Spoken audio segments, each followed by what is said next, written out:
Jesus. Cumprimentamos a amada igreja com a paz do Senhor. Amém.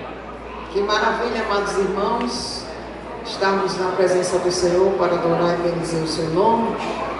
E eu quero louvar a Deus pela vida do pastor Mazinho, que está nos dando essa honra de participar dessa grande festividade, dos 61 anos do templo, desta obra, do ciclo de oração e dos demais conjuntos.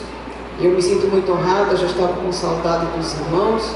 E eu quero deixar registrada a minha gratidão a Deus pela vida do pastor Mazinho, a irmã Solange, louvar a Deus pela vida da Lívia, que sempre está em contato conosco. E foi a pessoa que Deus usou, não é? Filho falando com o pai ama o filho, né? Meus irmãos já entenderam. E Deus ali usou a Lívia, que Deus abençoe a Lívia, sua família. Quero louvar a Deus também pela vida do presbítero Irã, que também tem nos recebido ali na sua casa, nos dado também assistência. Irmã Valdene, a doutora Thalita, Deus abençoe sua família. Louvar a Deus pela vida da irmã Socorro. O presbítero Juraci também, Laís, que está também nos dando apoio nessa noite. Que Deus abençoe a cada um de vocês. Feliz em rever o pastor Elielcio, irmã Sueli, Deus abençoe a todos vocês nessa noite. E quero agradecer a Deus. Sei que essa festividade é de grande responsabilidade. Deus abençoe também os obreiros que estão aqui no altar. E eu quero convidá-los para abrirmos as nossas Bíblias em Lamentações de Jeremias. Agradecer a Deus pela vida também do nosso pastor, presidente do campo, o pastor José Osvaldo Nunes de Lima, que também tem nos abençoado e nos dado essa cobertura para estarmos ministrando a palavra do Senhor. Livro do profeta Jeremias, no capítulo 5. Eu vou ficar com o tema dessa grande festividade. Amanhã não sabemos qual é o cardápio, mas agora à noite eu quero ficar dentro deste tema, pois acredito que a igreja orou, pediu a Deus uma revelação e aqui o Senhor confiou. Esse é um dos versículos dessa grande festividade. Lamentações de Jeremias, capítulo 5, versículo 21. Converte-nos a Ti, Senhor, e seremos convertidos. Renova os nossos dias como dantes. Amém? Amém. O livro de Jeremias é um livro que aborda o retorno do povo, por que não dizer? A lamentação de Jeremias, porque o povo tinha saído de Jerusalém. Jeremias está orando pelo retorno do povo. Quem era Jeremias? O nome Jeremias quer dizer estabelece, ó Deus, exalta. Jeremias é filho de Uquias, o sacerdote, cujo nome tem o seu significado, minha porção é Deus. Jeremias morava em Ananote. Ananote quer dizer orações respondidas. E eu já ouvi aqui nessa noite esse lindo jogral que falou de forma tão linda, tão majestosa sobre o poder da oração. E a cidade que Jeremias morava é Ananote, que quer dizer orações respondidas. Jeremias era da terra de Benjamim, profetiza no período do ano 586 a.C. O ministério de Jeremias está abordando um período de quase 40 anos, onde Jeremias vai profetizar sobre o reinado de 3 reis, o rei Josias, Jeoaquim e o rei Sedequias. Jeremias é um profeta conceituado, por que não dizer, um profeta que tem credibilidade, e a Bíblia vai dizer que Jeremias faz a sua lamentação em especial no capítulo 5, e ele vai orar e vai dizer: converte-nos a Ti, Senhor, e seremos convertidos, renova os nossos dias como dantes. Jeremias pede primeiro para que Deus o converta, porque a Bíblia vai dizer que desde o capítulo 1, a situação de Jerusalém era uma situação caótica. Jeremias vai dizer que Jerusalém andava solitária no capítulo 1, ele vai dizer que Jerusalém não achava descanso,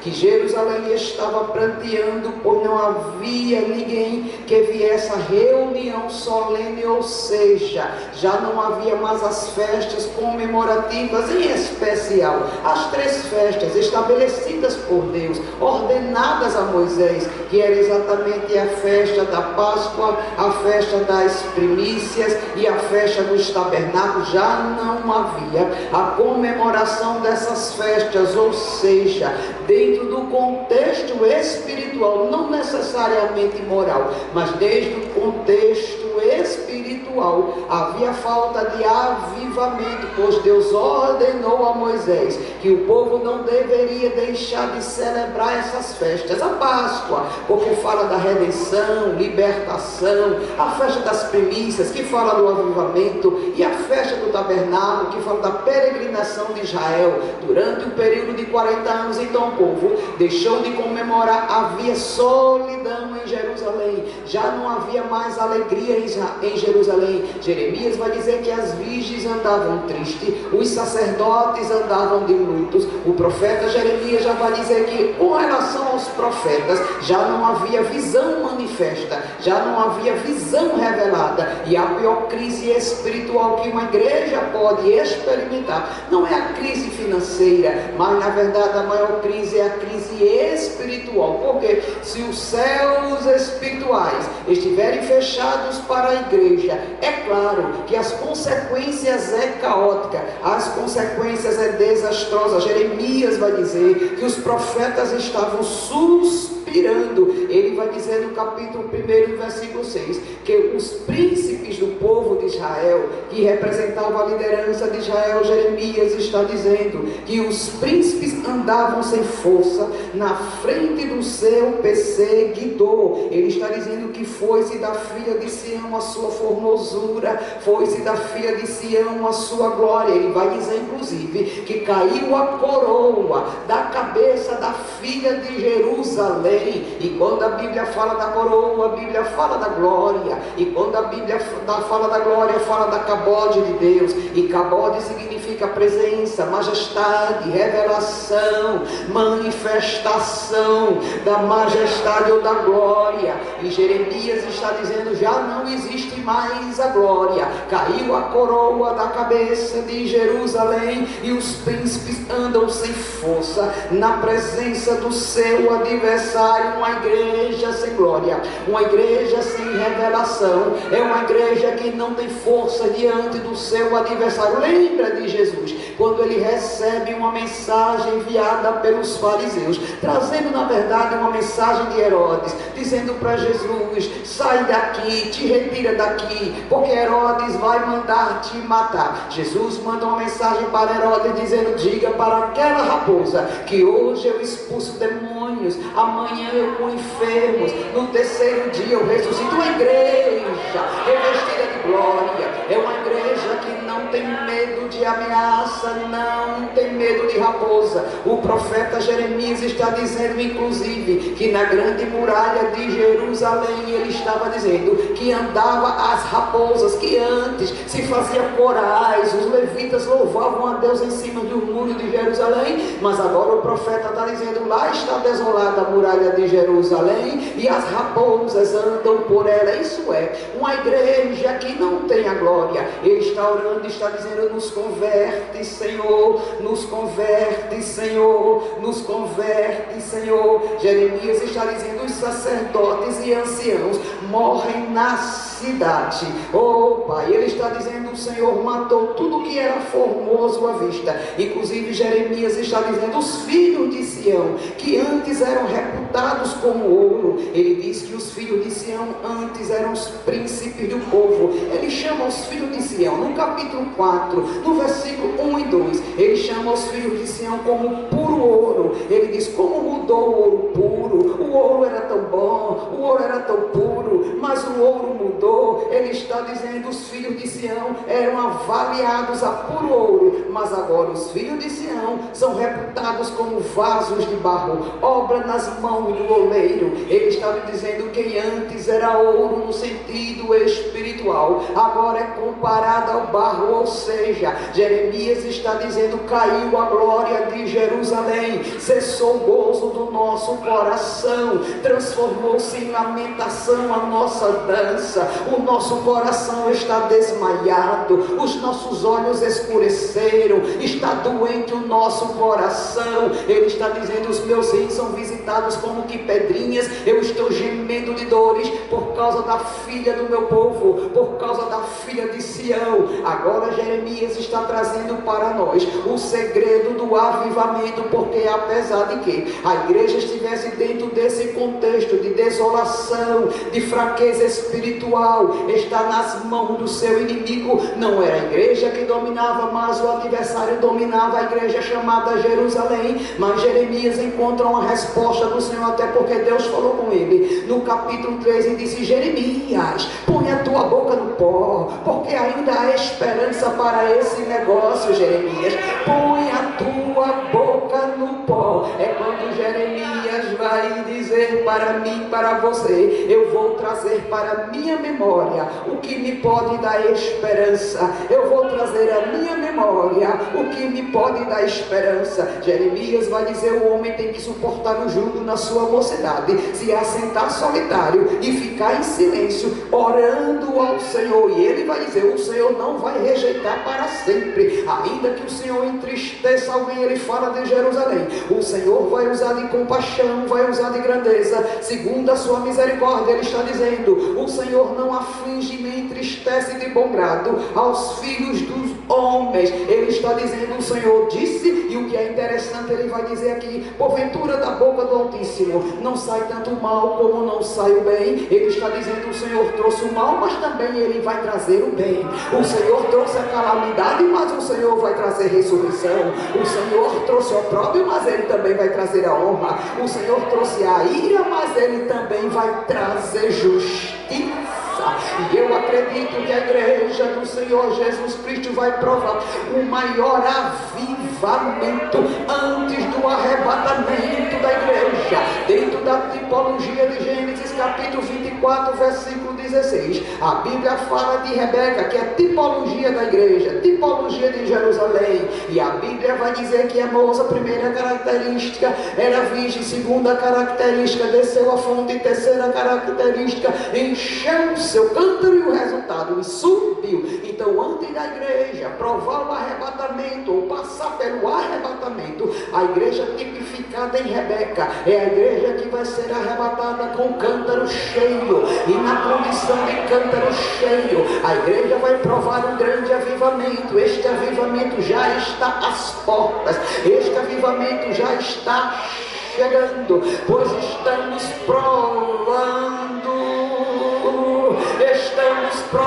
estamos sentindo o cheiro do avivamento. O grande avivamento virá. Deus há de levantar dos quatro cantos da terra, Deus há de levantar a sua noiva, Jerusalém de Deus espiritual. O profeta está dizendo o resultado daquilo que Deus vai fazer com a sua igreja. No versículo 21 ele vai dizer: converte-nos. É interessante que no versículo 20 ele vai dizer: tu vai te esquecer, Senhor, de nós? Por que te esquecerias de nós para sempre? Tu vai nos desamparar por tanto tempo? É isso que Satanás não suporta. Satanás tem observado que a igreja está avançando, apesar de tantas coisas, mas Jeremias está dizendo: Deus não vai esquecer a sua aliança do avivamento com a sua noiva. Aqui ele vai dizer para nós: primeiro, converte-nos, Senhor, converte-nos, Senhor, converte-nos, Senhor. A palavra converter quer dizer retroceder, de onde vem a palavra vir novamente, retornar, fazer de novo, mudar, trazer de volta, restabelecer, ter regressado, restaurado. O profeta está dizendo: o Senhor faz a gente receber de novo, faz a gente voltar, faz a gente mudar, traz a gente de volta, restabelece a nossa vida, restaura a nossa vida. E é interessante que essa palavra converter no hebraico é a palavra que está em Deuteronômio 30, versículo 2, quando Moisés vai dizer assim: se te converteres ao Senhor teu Deus e deres ouvido a sua voz, conforme a tudo que eu te ordeno hoje, tu e teus filhos, com todo o teu coração e com toda a tua alma. Aí no versículo 3, Moisés está dizendo: o Senhor vai fazer o povo voltar do cativeiro. Depois, o Senhor vai se apiedar de vocês. Depois, o Senhor vai te trazer para a terra da promessa. Depois, o Senhor vai te fazer bem. Depois, o Senhor vai te multiplicar. Depois, o Senhor vai circuncidar o teu coração. Depois, o Senhor vai fazer você viver. Ai, que coisa linda! O profeta está dizendo: nos converte, Senhor, nos converte, Senhor. A primeira necessidade que antecipa o grande avivamento, que antecipa a restauração, que o profeta está dizendo na parte B do versículo: renova os nossos dias. Primeiro o profeta vai mostrar para nós como nós vamos receber renovo. Primeira coisa, ele está dizendo: primeiro converta-se, converta, ou nos converta, Senhor, e nós seremos convertidos. Primeira coisa, ninguém é convertido por si próprio. Às vezes alguém até tem a intenção de ser bom, mas ninguém pode ser bom se Deus não o purificar. A pessoa tem até a intenção de orar, mas não vai conseguir orar se o próprio Deus não der força para ele orar. Alguém pode ter até a intenção de pregar bem, ai meu Deus da glória, mas não vai conseguir pregar se o próprio Deus não capacitá-lo para o ministério da palavra. Alguém pode até desejar ganhar almas, mas não vai efetuar o seu ministério se a graça não for com ele. O profeta está dizendo: converte. Ele não está dizendo que a gente tem poder de conversão, ele está pedindo para Deus nos converter. Ou seja, ele está dizendo: se submeta. Se você abrir o seu coração, Deus vai converter. Ninguém tem poder de converter, ninguém pode se libertar, irmão. Ninguém tem poder de libertar-se a si mesmo. Quem liberta é Deus, quem restaura é Deus, quem convence é Deus, quem habilita é Deus, quem capacita é Deus. Paulo vai dizer: eu plantei, mas Apolo regou. Agora quem cooperou comigo e cooperou com Apolo foi Deus, porque ninguém pode fazer nada por si próprio. O profeta Jeremias está dizendo: Senhor, nos converte, porque se o Senhor nos converter, nós seremos convertidos. O profeta está dizendo: Deus, encontre em nós um coração de ser convertido. A pergunta nessa noite é: se o meu coração estiver aberto para me converter, é aquilo que Salomão ora no 2 Crônicas, no capítulo 7, versículo 14, quando diz: se o teu povo, que se chama pelo teu nome, se humilhar e orar, eita que coisa linda, e se converter nos seus maus caminhos, então eu ouvirei dos céus, perdoarei os seus pecados e sararei a sua terra. Aleluia, aleluia, aleluia, aleluia, aleluia, aleluia. Se o meu povo, há um condicional, Deus está dizendo: se o povo quiser, eu vou fazer. A gente deve desejar o processo da purificação, da conversão. É interessante que Tiago, no capítulo 5, no capítulo 4 em especial, vai dizer para nós: sujeitai-vos, pois, a Deus, resisti ao diabo e ele fugirá de vós. Versículo 8: chegai-vos a Deus e ele se chegará a vós. Limpai as mãos, pecadores, e vós de duplo ânimo, purificai os corações. Versículo 9: senti as vossas misérias e lamentai e chorai, converta-se o vosso riso em pranto e o vosso gozo em tristeza. A pergunta nessa noite é: o meu coração deseja ser convertido? Se o meu coração deseja ser convertido, e eu quero dizer um negócio nessa noite. Paulo, quando escreve para os irmãos de Corinto, Paulo vai dizer: dia após dia, eu esmurro o meu corpo e o reduzo à servidão. Paulo está dizendo: a cada dia eu me esforço para melhorar, a cada dia eu me esforço para passar pelo processo da limpeza. Aleluia, aleluia, aleluia, aleluia. Tanto é quando ele escreve para os irmãos de Tessalônica, no capítulo 5, na sua segunda carta, Paulo vai dizer para nós no versículo 23: e todo o vosso espírito, e toda a vossa alma, e todo o vosso corpo sejam conservados, irrepreensíveis, para a vinda de nosso Senhor Jesus Cristo. Há uma necessidade de conversão antes de haver o grande avivamento na igreja, porque quando Jeremias faz esta oração, ele está dizendo: Senhor, nos converte, Senhor, nos converte, Senhor, nos converte, Senhor, nos converte. E uma igreja convertida é uma igreja diferenciada, uma igreja convertida é uma igreja que anda debaixo. Lembra lá de Gênesis capítulo 49, versículo 3, a Bíblia fala de dois homens chamados Simeão e Levi. Simeão e Levi, na verdade, tinha tudo para receber da glória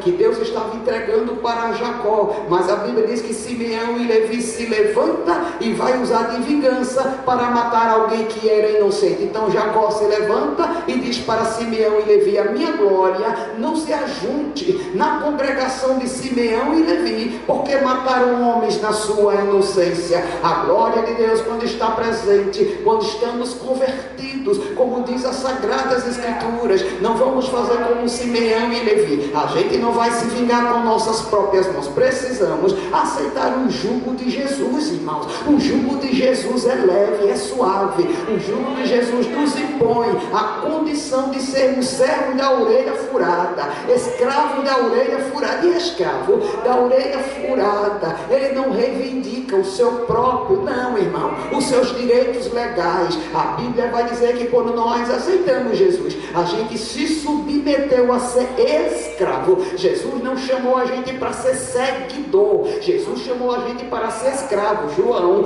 capítulo 12, versículo 26, a Bíblia diz: quem me serve. Jesus não disse quem me segue. Seguidores aí tem muito, mas Jesus está falando: quem me serve, siga-me. Primeiro serviço, escravidão, depois você segue, porque não adianta servir, ai Jesus, não adianta seguir se não for servo da orelha furada. Jesus está dizendo: se alguém me serve, siga-me, e onde eu estiver, ali também estará o meu servo. E se alguém me serve, o Pai o honrará.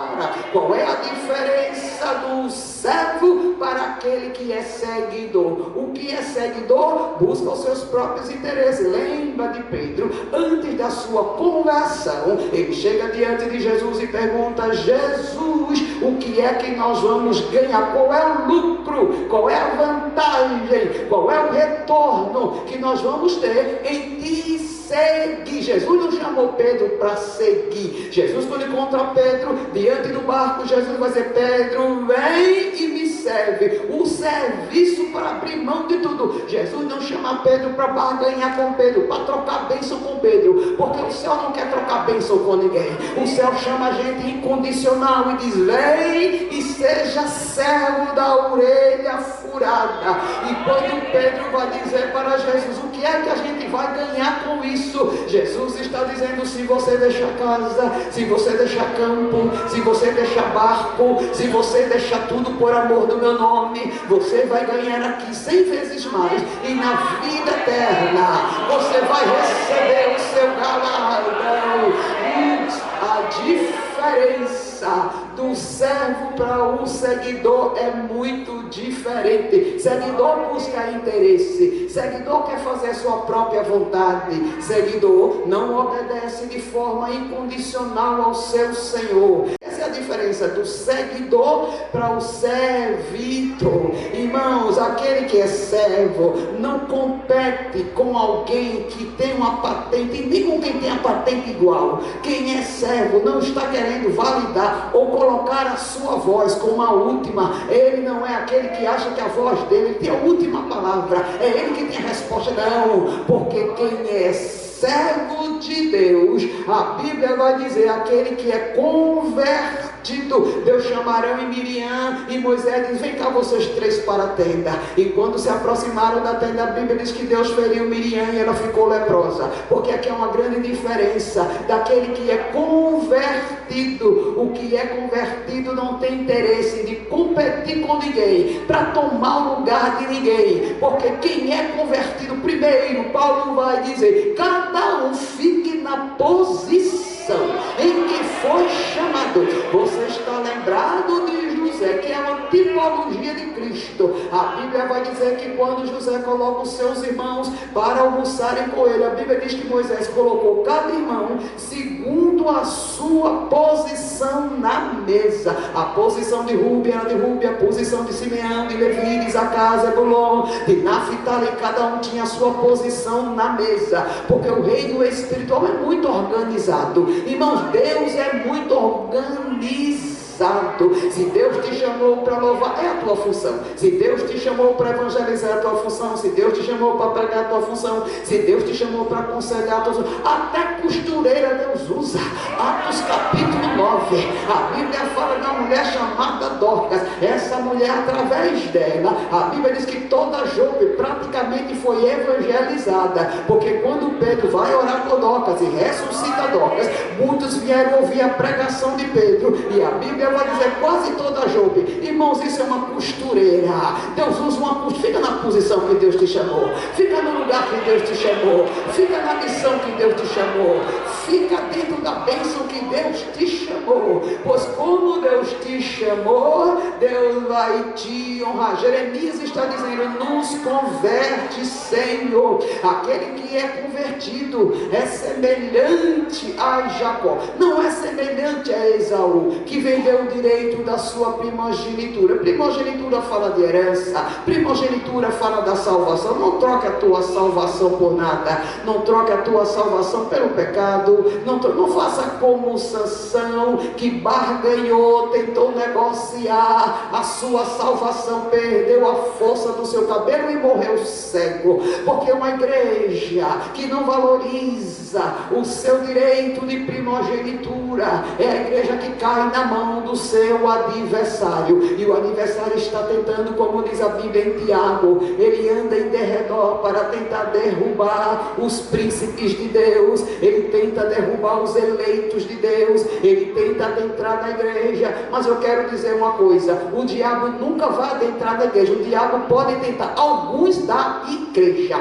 porque igreja, a Bíblia diz em Cantares de Salomão, primeiro é pura. Igreja, a Bíblia diz que é mácula. Igreja, a Bíblia diz que é santa. Irmãos, quando alguém cair no meio da igreja, não foi a igreja, foi um membro isolado do corpo da igreja. Observa, a Bíblia vai dizer que quando Israel saiu do Egito, a Bíblia vai dizer que um povo que estava no meio do povo de Israel, a Bíblia diz que sentiu o desejo de comer carne. Havia um povo que saiu misturado no meio do povo de Israel, congregação de Israel, e esse povo teve o desejo das coisas do Egito. Então, se Satanás derrubou alguém, é porque essa pessoa deixou de ser igreja. Só o fato de desejar o pecado, sentir vontade pelo pecado, praticar o pecado, já não é mais igreja. Pode até estar no meio da igreja, mas já não é igreja, porque igreja não é misturada, igreja não é de imitação, igreja não é falsificada, igreja é original, igreja é pura, igreja é santa, igreja sem mácula, igreja não tem defeito. Aleluia,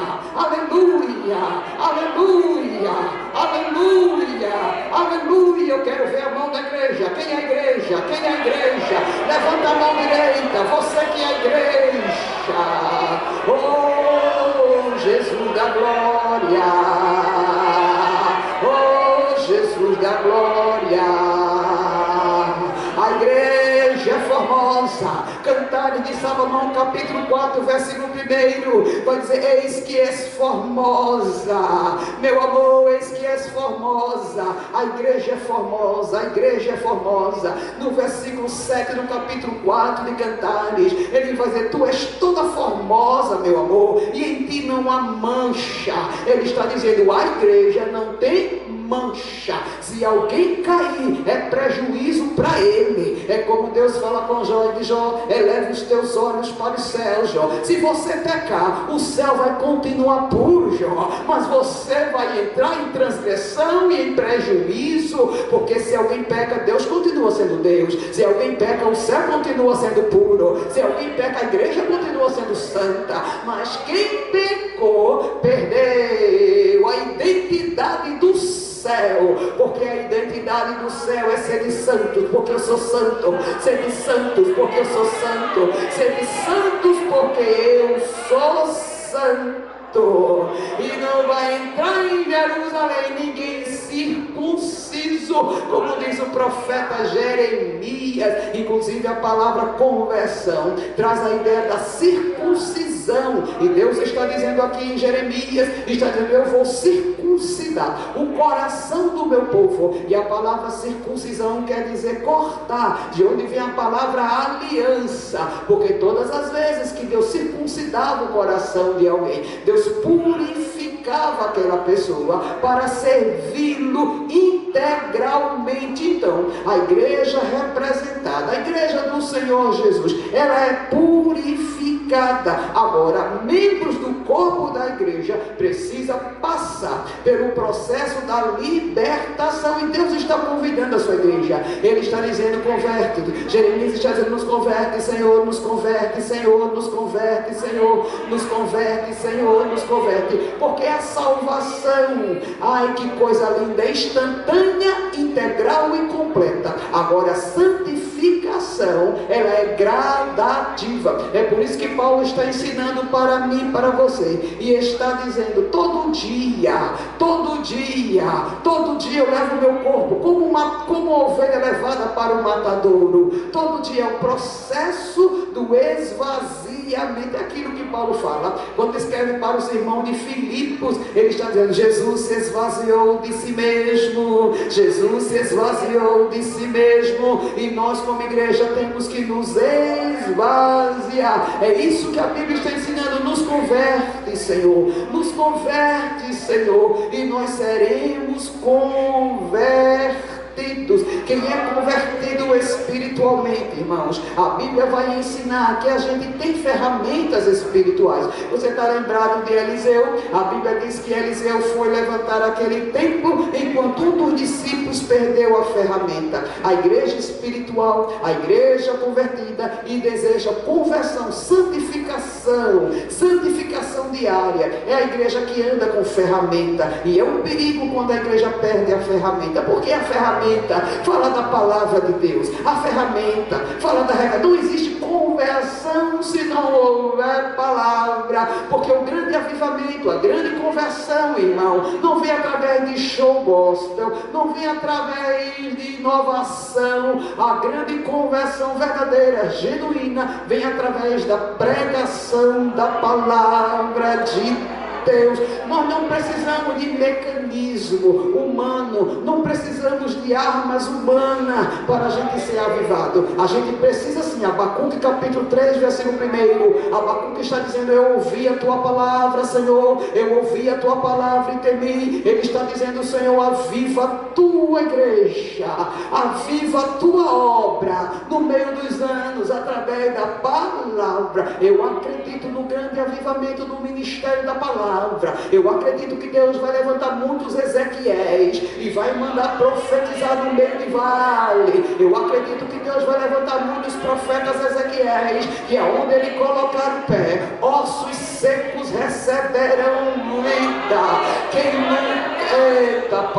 nunca cantou vai cantar, quem nunca pregou vai pregar, quem nunca profetizou vai profetizar, quem nunca interpretou línguas estranhas vai interpretar, quem nunca fez praticamente nada vai receber vida, porque Deus está levantando nessa última hora, antes do arrebatamento, pessoas como o profeta Ezequiel, para profetizar no meio do vale. E tem um negócio aqui, que este avivamento virá sim, irmão, virá até no meio do vale. Quando a gente olha para o cenário, a gente olha e observa, parece que não estamos orando como Deus quer que a gente ore, parece que não estamos evangelizando como Deus quer que a gente evangelize, parece que não estamos lendo Bíblia como Deus quer que a gente leia, parece que a gente não está fazendo muita diferença na sociedade como Deus quer que a gente faça. Mas tem um negócio aqui, tem uma boa notícia aqui. Parece, será que Deus vai nos abandonar? Deus vai abrir mão da gente? Porque a gente hoje parece um vale de ossos secos. Ai, que coisa linda. Não vai não, irmão, não vai não. Satanás está mais ainda te perturbando e vai ficar mais perturbado, porque esta igreja, semelhante aos ossos secos, vai receber um avivamento tão extraordinário nos céus, que a gente vai passar a orar como nunca, a gente vai passar a pregar como nunca, a gente vai fazer zoada e barulho de adorador na cidade, e muitos se voltarão para ouvir o Evangelho, porque o grande avivamento, Deus está preparando o cenário, Deus está preparando o cenário, Deus está preparando a terra. Virá uma grande chuva de avivamento que vai molhar a terra seca, que vai molhar a terra estéril, que vai molhar a terra sedenta. Haverá uma grande chuva de Deus, haverá um grande mover de Deus nos quatro cantos da terra sobre a sua noiva. Eu ouvi falar nessa noite aqui dos grandes avivalistas, mas eu acredito, pastor Mazinho, que este último avivamento que nós vamos experimentar, que nós vamos provar, é maior do que o avivamento da época. Ai, Jesus de Carlos Fine, de Wesley, ai, Jesus da glória. Nós vamos experimentar um grande avivamento, irmão. Avivamento vai ser tão extraordinário que a gente vai estranhar a terra e a gente vai dizer: eu quero o céu, eu quero o céu, eu quero o céu, eu quero o céu, eu quero o céu, eu quero o céu. O céu é melhor, o céu é melhor, o céu é melhor, o céu é melhor, o céu é melhor, porque já está chegando um grande avivamento.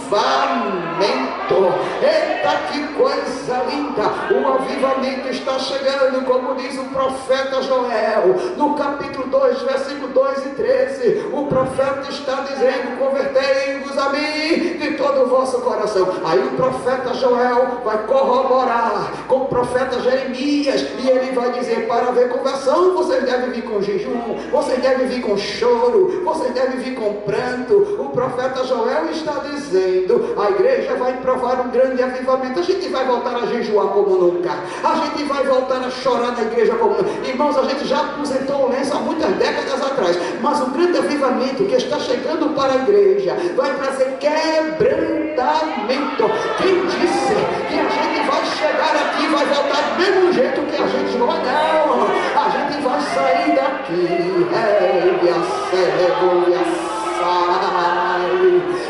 gente vai sair daqui banhado de lágrimas, a gente vai estar com o nosso coração quebrantado, como diz o Salmo 51, 17, que é o coração quebrantado e contrito Deus não rejeita. A gente vai chorar, irmão, basta a gente ouvir o hino da harpa, a gente vai estar chorando aí, que coisa linda, na nave da igreja, a gente vai estar chorando aqui no altar, a gente vai ver crianças chorando, dizendo: manda mais, Jesus. A gente vai ver adolescentes sendo batizados, a gente vai ver criança profetizando, a gente vai ver adolescente pregando, a gente vai ver ancião dizendo: assim diz o Senhor.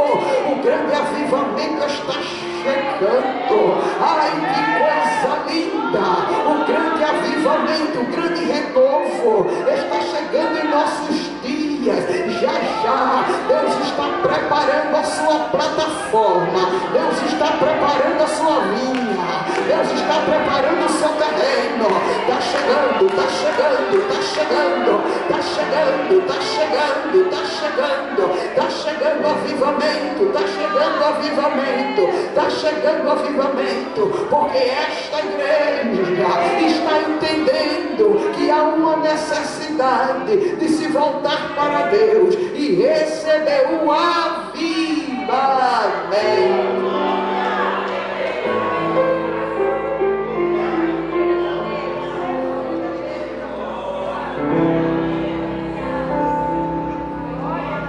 O Senhor está dizendo: eu vou converter a minha igreja,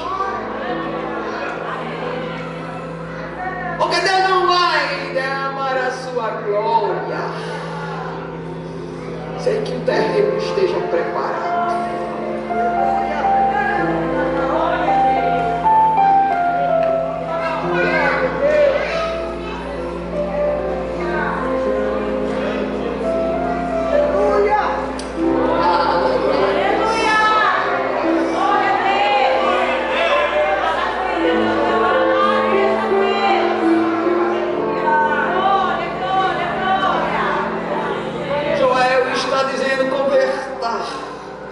Converta o vosso coração, isso com jejum, isso com choro, isso com pranto, e rasgue o vosso coração e não as vossas vestes, e converta ao Senhor. A igreja convertida é a igreja tipificada com Micaías, o profeta, que foi chamado por Josafá e foi chamado por Acabe. A Bíblia vai dizer que Acabe era o rei de imitação, era o crente de imitação. Inclusive Acabe morreu na guerra porque foi disfarçado para a peleja. Era crente de disfarce, era crente de imitação. Mas você sabe, irmãos, que o diabo sempre vai ser diabo, e você sabe que o diabo não vai brincar de ser diabo, e que o diabo sabe quem é original e quem não é original.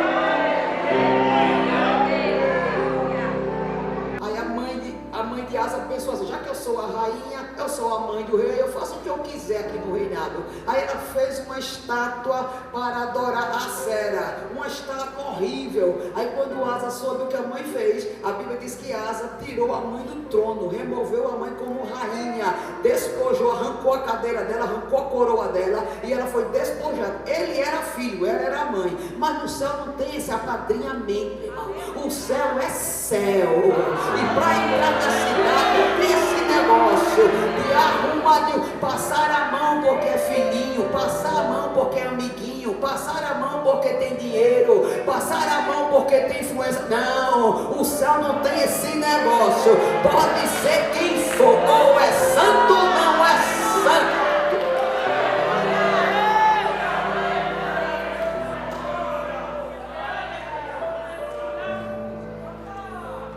E Josafá vai chamar Micaías e combina. Ai, meu Deus da glória, ali está Acabe sentado no trono, os dois estão ali com todo aquele luxo, sentado no trono. Aí o profeta Micaías se aproxima, e o mensageiro que foi chamar Micaías está dizendo: olha, lá estão os dois reis, já tem 400 profetas profetizando antes de você, e só tem profecia boa, viu? Só tem profecia boa para Acabe e para Josafá. Mas Josafá era um crente certo, só tem profecia boa para Acabe. E quando tu chegar lá, faz um arrumadinho também, e só diga coisa boa para Acabe.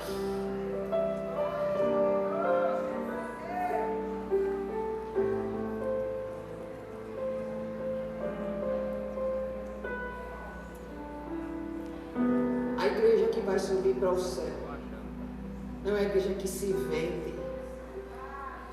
A igreja que vai subir para o céu não é a igreja de imitação.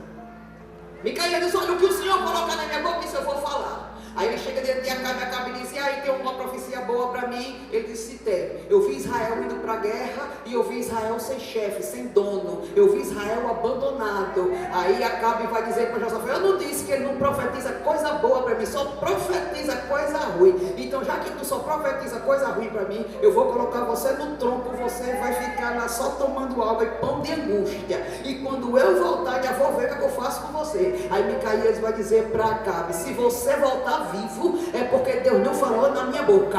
Tu vai vivo e volta morto, porque tu és rei de imitação. Tu é crente de imitação, tu é crente que se mistura com as coisas da terra, tu é crente que não tem compromisso com Deus. Irmão, a guerra está às portas, e a igreja tem que ser igreja, porque se a gente brincar de ser igreja, a gente vai vivo e volta morto. Mas a igreja é diferente. A igreja entra viva na guerra e sai viva da guerra. Satanás não te mata, Satanás não te destrói, Satanás não acaba com a carreira, porque tu é a igreja verdadeira. E a igreja verdadeira é a igreja que tem autoridade. Cadê a igreja verdadeira? Cadê a igreja verdadeira?